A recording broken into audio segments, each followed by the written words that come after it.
Bonjour et bienvenue dans Prière Inspirée. Je suis heureux de vous retrouver aujourd'hui et pour toute une semaine ensemble. Et on va prier pour des mariages épanouis, pour des mariages qui durent.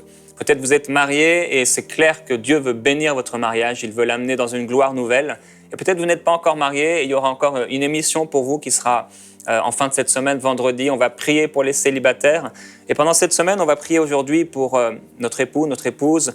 On va prier demain pour la complicité et la guérison dans le mariage. On priera après-demain pour une saine intimité sexuelle dans le cadre du mariage. Dans 3 jours, on va prier pour un renouveau dans le mariage, un renouveau. Et finalement, on va prier pour la rencontre avec, pour ceux qui ne sont pas mariés, avec notre futur époux ou notre future épouse. Et dans la parole de Dieu, dans Genèse au chapitre 2 et au verset 18, Dieu dit « Il n'est pas bon que l'homme soit seul. Je lui ferai une aide qui sera son vis-à-vis. » L'Éternel Dieu forma du sol tous les animaux des champs et tous les oiseaux du ciel. Il les fit venir vers l'homme pour voir comment il les appellerait, afin que tout être vivant porte le nom que l'homme lui aurait donné. L'homme donna des noms à tout le bétail, aux oiseaux du ciel et à tous les animaux des champs.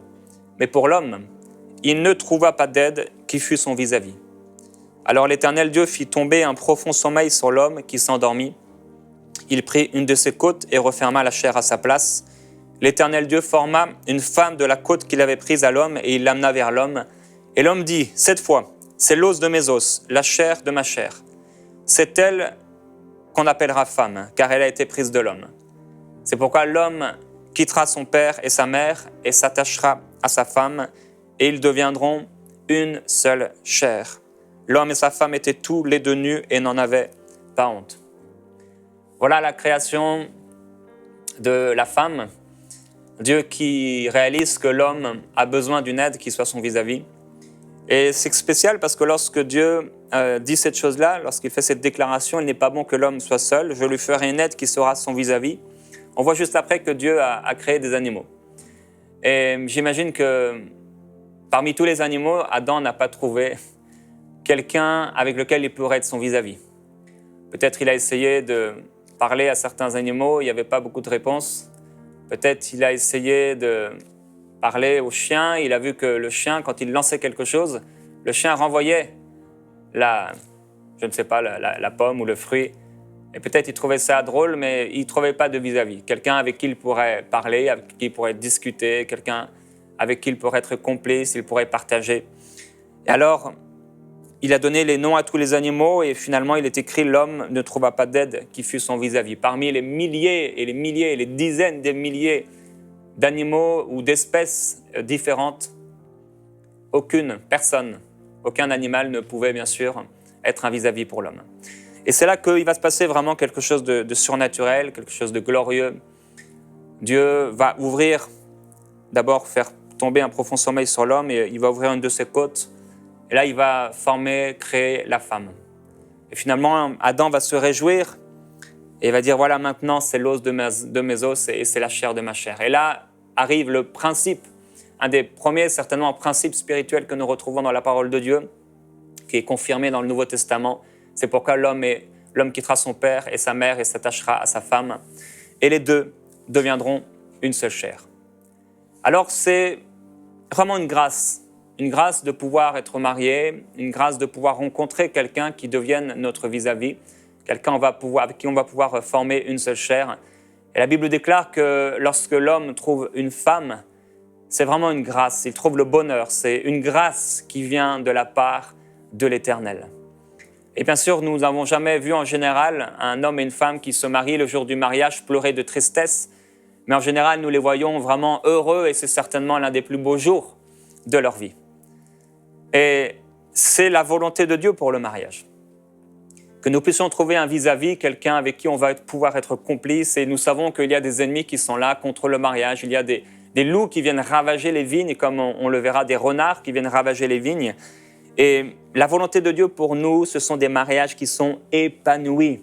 Dieu veut que votre mariage soit épanoui. Dieu veut ramener une nouvelle fraîcheur. Et on va prier dans 3 jours pour un renouveau dans votre couple. Il veut amener une nouvelle vitalité, une nouvelle complicité, une nouvelle intimité, une nouvelle relation, une fraîcheur dans votre couple. Alors, je voudrais vous encourager, si vous êtes en couple, de regarder cette série d'émissions ensemble pendant cette semaine. Si vous avez l'occasion de dire, OK, cette semaine, on va pendant 30 minutes par jour, du lundi à vendredi, on va regarder cette émission, et particulièrement du lundi au jeudi pour les couples cette semaine, on va regarder cette émission et on va passer du temps à se nourrir, à être fortifié. On va passer du temps pour notre couple, parce que c'est important. C'est important de passer du temps à construire notre couple, à édifier notre couple. Alors, on va prier aujourd'hui pour nos conjoints, c'est-à-dire épouses et époux. Et dans cette série, j'utiliserai régulièrement le terme de conjoint pour ne pas devoir rappeler époux, épouse. Et on va prier pour plusieurs choses. Et c'est peut-être quelque chose qu'on ne fait pas d'une manière naturelle. Certaines personnes ont peut-être plus de faculté à pouvoir prier pour l'autre, et d'autres n'ont pas cette pensée forcément. Ils sont peut-être soit tournés vers eux-mêmes, ou soit ils sont tournés vers les choses du ministère. Ils ne pensent pas à prier pour leur conjoint. Et c'est important de prier pour plusieurs choses. Alors, de prier pour la santé spirituelle de notre conjoint. De prier pour sa santé émotionnelle. On peut prier pour sa santé physique. On est tous créés donc à l'image de Dieu, et l'homme est venu de Dieu, la femme est venue de l'homme, mais aussi certainement de Dieu qui a soufflé à nouveau. Et il y a des choses que nous traversons, des difficultés que nous traversons dans le couple, et c'est important de savoir et de comprendre que si je traverse ces difficultés, si j'ai des épreuves, si j'ai des difficultés, si j'ai des faiblesses, eh bien c'est aussi le cas de notre conjoint. Et c'est pourquoi elle a besoin de prière. Si Dieu l'a attaché à nous, il dit que l'homme quittera son père et sa mère et il s'attachera à sa femme. Ils deviendront une seule chair. Donc, c'est la volonté de Dieu qu'il y ait une parfaite unité. C'est vraiment la volonté du Père qu'il y ait une unité, qu'il y ait un partage, qu'on puisse devenir réellement une seule chair, l'un avec l'autre. Et dans Jean, il y aura cette prière de Jésus, et Jésus va prier qu'il soit un, comme le Père et le Fils sont un. On peut le lire ensemble dans Jean au chapitre 17. Il est écrit au verset 19, « Et moi je me sanctifie moi-même pour eux, afin qu'eux aussi soient sanctifiés dans la vérité. Ce n'est pas pour eux seulement que je prie, mais encore pour ceux qui croiront en moi par leur parole, afin que tous soient un. Comme toi, Père, tu es en moi et moi en toi. Qu'eux aussi soient un en nous, afin que le monde croie que tu m'as envoyé. Et moi, je leur ai donné la gloire que tu m'as donnée, afin qu'ils soient un, comme nous sommes un.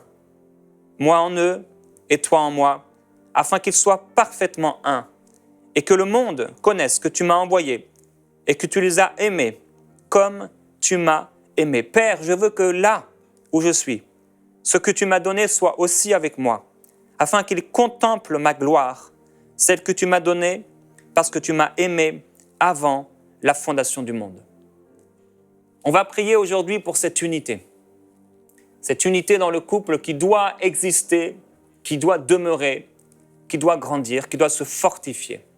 C'était vraiment la prière de Jésus lorsque il allait partir. Il a prié le Père que vraiment ses disciples puissent être un et qu'ils puissent connaître la gloire du Fils, celle qui était avant les temps, celle que le Père a partagée à son Fils. Et vous savez, il y a une gloire lorsque le Père a institué le mariage, une gloire qui est rattachée au mariage, une gloire qui est rattachée à l'intimité d'un homme et d'une femme qui s'unissent ensemble pour servir Dieu, pour vivre pour Dieu, pour œuvrer pour le Seigneur, pour s'attacher et s'unir ensemble. Il y a une gloire qui est rattachée au mariage. Et cette gloire doit être vécue dans le mariage. C'est cette gloire que Dieu a manifestée lorsqu'il a endormi profondément l'homme, lorsqu'il a ouvert son corps et lorsqu'il a travaillé, pris dans le corps de l'homme cette côte pour en faire une femme. Il y a une gloire qui s'est manifestée lorsque Dieu a prononcé ce principe spirituel de l'homme qui quitte son père et sa mère et qui s'attache à sa femme et ils deviennent une seule chair. Il y avait une gloire. C'est tellement glorieux, c'est tellement puissant. Et c'est pourquoi le diable veut détruire les mariages. C'est pourquoi le diable fait tout ce qu'il peut pour détruire l'institution du mariage avec l'homosexualité, l'institution du mariage avec les gens qui ne se marient plus, Le mariage en lui-même, avec les adultères, avec les divorces, avec toutes sortes de choses mauvaises, la pornographie, avec ces gens qui, l'échangisme, toutes sortes de choses, l'impudicité, les choses que nous pouvons voir dans ce monde. Et gloire à Jésus-Christ, lorsque nous obéissons à ses commandements, et ses commandements ne sont pas pénibles, il manifeste sa gloire sur nous. C'est pourquoi, mon frère, ma sœur, quel que soit l'endroit où vous vous trouvez dans votre mariage, quelle que soit la situation que vous pouvez rencontrer, je déclare au nom de Jésus-Christ que cette gloire que Dieu a prononcée pour le mariage, que cette gloire que Dieu a manifestée parce qu'il a créé le monde, l'homme et la femme, cette gloire est votre partage et le partage de votre couple au nom de Jésus-Christ. Alors nous allons prier pour notre époux, épouse, pour ses blessures peut-être antérieures, pour ses blessures cachées, peut-être des batailles secrètes, des tentations, peut-être des faiblesses. Et je voudrais vous encourager dès maintenant à vous mettre tous les deux. Et vous pouvez vous asseoir peut-être, vous prendre par la main dans ce temps de prière. On va prier ensemble. Un temps important, je crois, pour votre couple cette semaine. Dieu certainement a vu les situations que vous rencontrez. Hier soir, je ne savais toujours pas quoi partager avec vous cette semaine. Et je me suis réveillé à 23h. Et quand je suis rentré dans mon lit, j'ai vu le seul cadre que nous avons dans notre maison. Avec mon épouse, ça va faire 14 ans dans quelques semaines que nous sommes mariés. On s'est mariés très jeunes. Et pendant ces 14 ans, on n'a jamais eu de cadre dans la maison. Et le seul cadre que j'ai mis dans cette maison, c'est un cadre de photos de mariage. Et quand j'ai vu, mes yeux ont survolé ce cadre, j'ai dit, voilà, c'est ça que je dois apporter cette semaine. Alors je crois qu'il y a une grâce pour vous pendant cette semaine pour votre couple. Et c'est pourquoi je vous encourage à prier avec moi pour votre épouse, qui est peut-être maintenant à votre côté, ou pour votre époux qui est à côté de vous. Peut-être vous êtes dans une situation tellement difficile que vous avez été séparés, mais vous êtes, entre guillemets, encore ensemble. Et même s'il n'est pas à côté de vous, si elle n'est pas à côté de vous, Dieu a la capacité de ramener l'unité. Parce que l'homme ne doit pas défaire, désunir ce que Dieu a uni. C'est pourquoi nous pouvons prier, frères et sœurs, si vous êtes là ensemble, vous pouvez vous prendre par la main. Et si vous êtes seul, tournez vos regards également sur le Seigneur. Et Père, je veux d'abord te remercier. Te remercier pour ce couple qui regarde. Te remercier aussi pour cette femme ou cet homme qui est marié mais qui éprouve peut-être des difficultés. Ou peut-être son mari est à l'étranger quelque part. Glorieux Jésus-Christ, tu as le pouvoir de t'assujettir toutes choses par ta parole, puissante.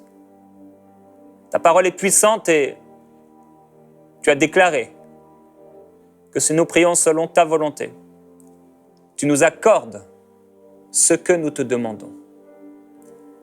C'est pourquoi avant de prier, Père, pour des choses particulières, je veux avant tout proclamer que tu as le pouvoir d'assujettir toute situation, tout événement, toute colère, toute bataille, toute blessure,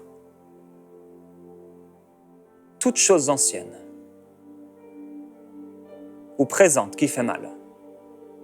Tu as le pouvoir de t'assujettir toute chose par ta parole de gloire, par ta parole puissante. Et c'est pourquoi dès maintenant, Père, je prie pour des miracles dans les couples cette semaine. Je déclare au nom de Jésus-Christ qu'il y a des couples qui traversent des difficultés depuis des années et qui cette semaine vont être guéris. La guérison va germer promptement dans leur vie. Je le déclare au nom de Jésus-Christ, maintenant même. Il y a plusieurs couples, vous êtes là et vous regardez cette émission. Et rien que le fait de vous prendre par la main, ça vous fait quelque chose. Et maintenant, le Saint-Esprit est tellement sur vous que vous commencez à pleurer, être touché dans votre esprit. Et déjà, vous commencez à vous demander pardon. Peut-être vous n'avez même pas les mots, mais les larmes et vos gestes maintenant amènent ce pardon, cette libération. La présence de Jésus-Christ maintenant sur vous. Le Seigneur ne vous a pas oublié. Il vous a appelé à le servir. C'est pourquoi sa gloire est sur vous. Soyez touchés, remplis par sa présence. Soyez consolés, guéris maintenant. Il y a un couple qui a un problème. Vous avez des difficultés, ça vous a divisé parce que votre enfant est gravement malade.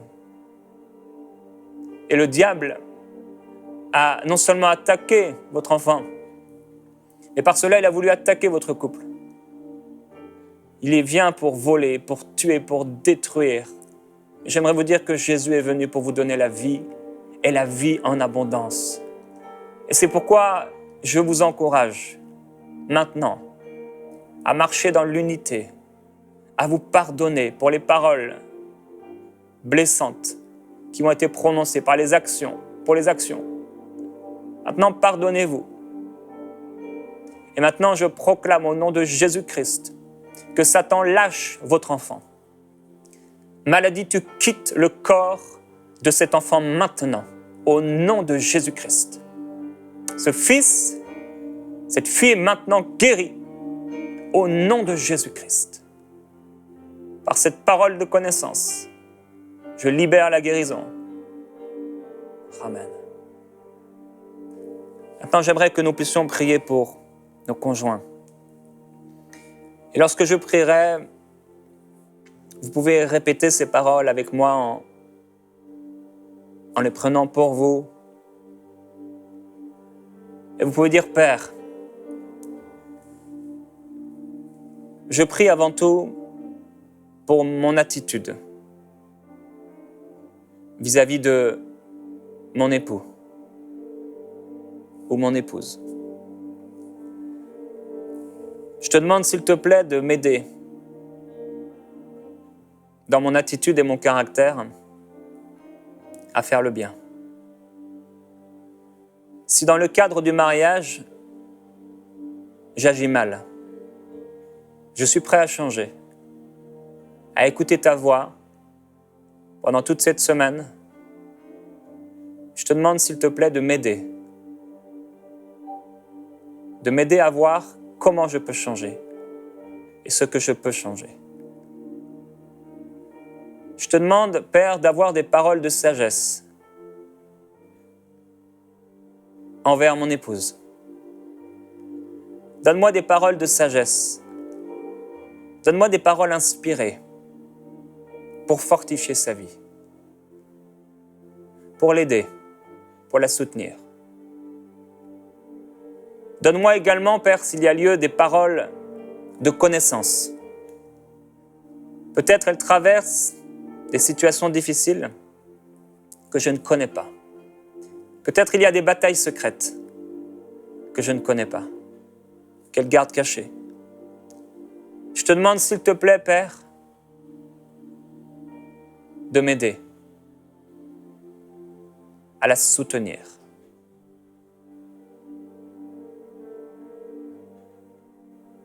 Glorieux Jésus-Christ, aide-moi à être un soutien pour mon épouse, à être quelqu'un qui, non pas la tire vers le bas, mais l'amène vers le haut. Et si vous êtes une femme, prenez cette prière pour vous et parlez pour votre mari. Je prie, Père, pour sa santé spirituelle. Je prie pour son intimité avec toi. Je prie pour un amour renouvelé pour ta parole. Je prie qu'elle puisse recevoir dans ses méditations des révélations qui vont l'aider, des révélations qui vont la rendre épanouie de plus en plus, des révélations qui vont la fortifier, la construire, l'élever, lui permettre d'aller plus loin. perfectionner son caractère, sa vie. Je prie pour un amour renouvelé. Un amour renouvelé pour toi. Un amour renouvelé pour ta gloire. Un amour renouvelé pour l'Église, pour ta maison, dans sa vie. Je prie pour des expériences surnaturelles avec toi. Père, je prie qu'elle fasse des expériences tellement profondes que ça me donnera soif, que ça me donnera faim de vivre les mêmes choses. Je prie pour sa santé spirituelle, qu'elle soit en bonne santé, qu'il ne lui manque aucun don. Je prie que tu l'amènes plus loin dans les dons de l'Esprit, plus loin dans la parole de connaissance, plus loin dans la prophétie, plus loin dans l'interprétation des langues. Je parle les dons de l'Esprit sur sa vie. J'appelle les dons de l'Esprit sur sa vie. J'appelle ces choses au nom de Jésus-Christ sur sa vie. Je déclare que le ciel est ouvert sur elle. Le ciel est ouvert sur sa tête. Le ciel est ouvert sur sa vie.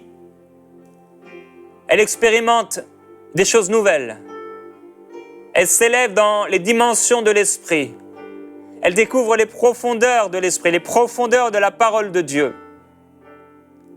Les dons que Dieu a déposés en elle sont maintenant pleinement manifestés. Père, c'est ce que je déclare, ce que tu as mis en elle se manifeste au nom de Jésus-Christ. Père, je prie aussi pour sa santé émotionnelle. Je prie la paix dans ses émotions. La paix dans ses émotions. S'il y a besoin d'une guérison, que cette guérison vienne. Père, tu connais son passé, tu connais ce qu'elle a vécu, tu connais les blessures du temps passé, du temps présent. Tu connais ses luttes émotionnelles.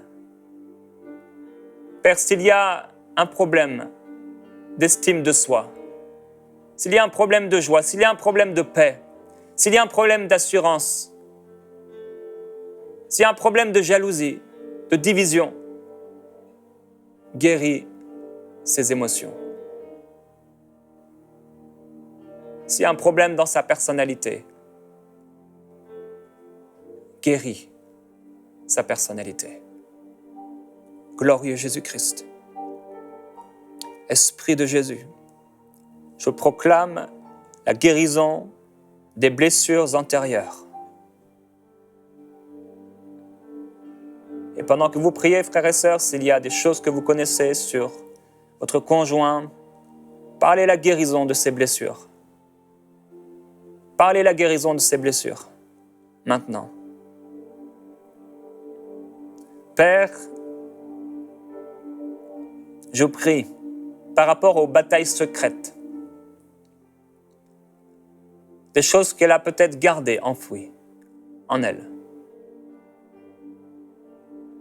des choses qu'elle expérimente actuellement et qui sont des géants pour elle. Merci pour la capacité, le pouvoir que tu as de t'assujettir toutes choses. Je prie, Père, qu'elle puisse ouvrir son cœur, partager ses batailles et en sortir vainqueur. Glorieux Jésus-Christ. Esprit de Dieu, je prie également pour son caractère, le fruit de l'Esprit dans sa vie. Je proclame la joie, je proclame la paix, je proclame la maîtrise de soi. Je proclame la patience. Je parle la bonté, la bienveillance, l'amour. Père, que l'amour soit notre partage tous les jours de notre vie. Que l'unité soit notre partage tous les jours de notre vie. Que la paix soit le partage de notre maison. Que la joie soit le partage de notre maison. Père, je prie pour elle. Glorifie ton nom dans sa vie. Que le caractère de Christ se forme de plus en plus en elle. son caractère ressemble à celui de Jésus-Christ. Qu'elle soit forte, inébranlable, qu'elle soit puissante à tous égards, en parole, en action, dans la prière, dans le ministère d'aide, les œuvres, le ministère que tu lui as confié. Père, je prie par rapport aux faiblesses de caractère, par rapport aux tentations. Seigneur Jésus, tu as été tenté en toutes choses comme nous. Et certainement, il y a des faiblesses et parfois des tentations.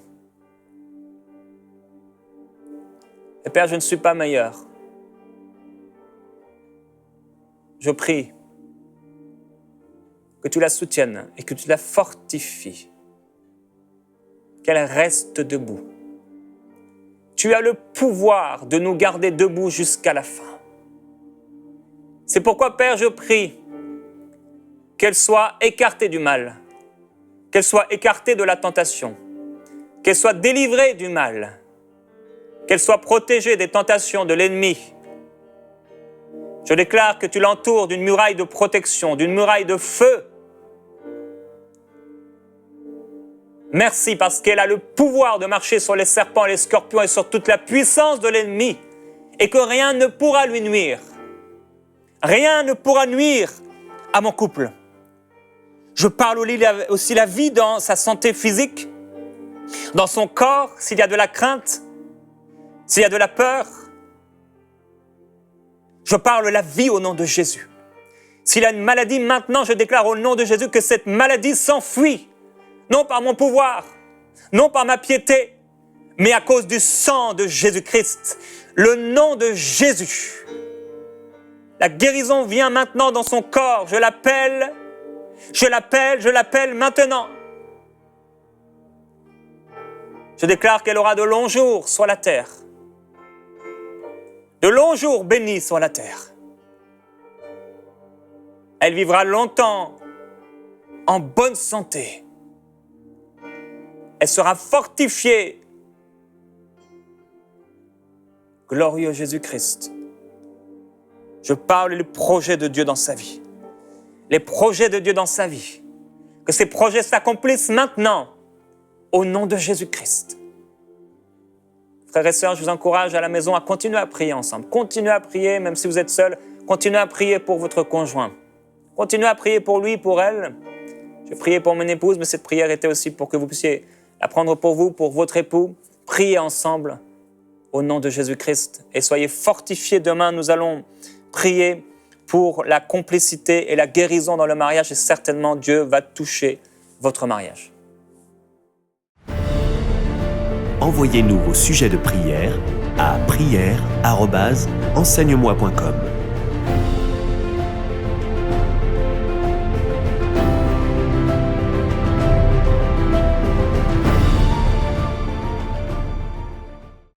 Cette émission a pu être réalisée grâce au précieux soutien des partenaires d'Enseigne-moi Canal International. Retrouvez tous nos programmes sur emcitv.com.